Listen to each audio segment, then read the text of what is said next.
આજે ફ્લાવર સમોસા બનાવીશું. તો સૌથી પહેલાં 1 કપ ઘઉંનો લોટ લઈશું અને 1 કપ મેદો લઈશું. તેમાં સ્વાદ પ્રમાણે મીઠું એડ કરીશું અને સરસ મસળીને અજમો એડ કરીશું.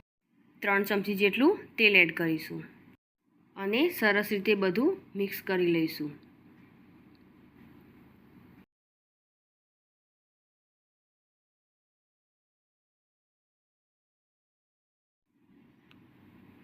તેમાં પાણી એડ કરીને લોટ બાંધી લઈશું.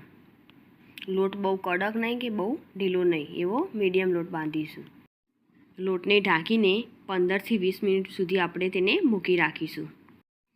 હવે બટાકાના મસાલા માટે બાફેલા 2 મોટા બટાકા લઈશું અને તેને મેશ કરી લઈશું.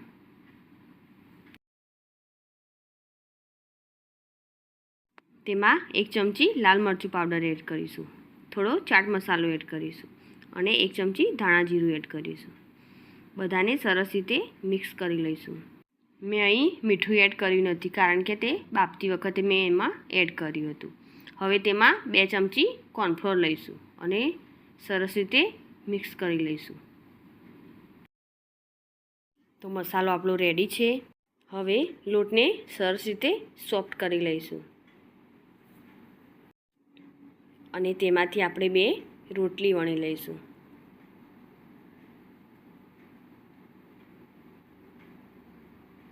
તો આપણે આ રીતે મોટી એવી રોટલી એક વણી લઈશું. આવી મોટી સાઈઝની એક રોટલી વણી લઈશું અને તેના પર આપણે બટાકાનો મસાલો જે બનાવ્યો હતો તેને આપણે એડ કરી દઈશું અને સરસ રીતે સ્પ્રેડ કરી લઈશું. આ રીતે સરસ મસાલો લગાવી લઈશું અને તેના પર બીજી વણેલી જે રોટલી હતી તેને પણ આપણે મૂકી દઈશું અને કિનારે સરસ પ્રેસ કરી દઈશું જેનાથી મસાલો બહાર નીકળે નહીં.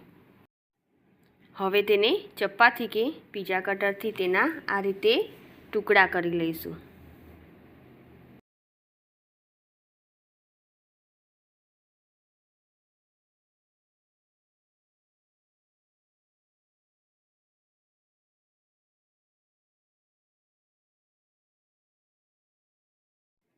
આ રીતે બંને સાઈડ પાણી લગાવીને તેને જોઈન્ટ કરી દઈશું.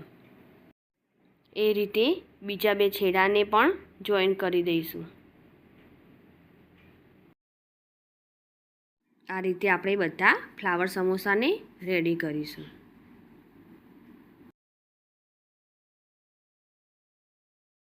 હવે એક વાસણમાં તેલ લઈને તેમાં સમોસા એડ કરી દઈશું.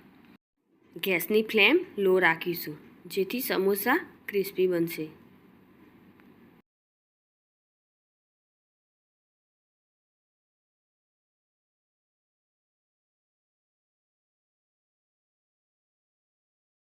સમોસાનો કલર ગોલ્ડન બ્રાઉન જેવો થઈ જાય એટલે આપણે તેને બહાર કાઢી લઈશું. આ રીતે બધા સમોસાને તળી લઈશું. તો તૈયાર છે આપણા ફ્લાવર સમોસા. મારી આ રેસીપી તમને ગમી હોય તો લાઈક કરજો, શેર કરજો અને સબસ્ક્રાઈબ કરજો.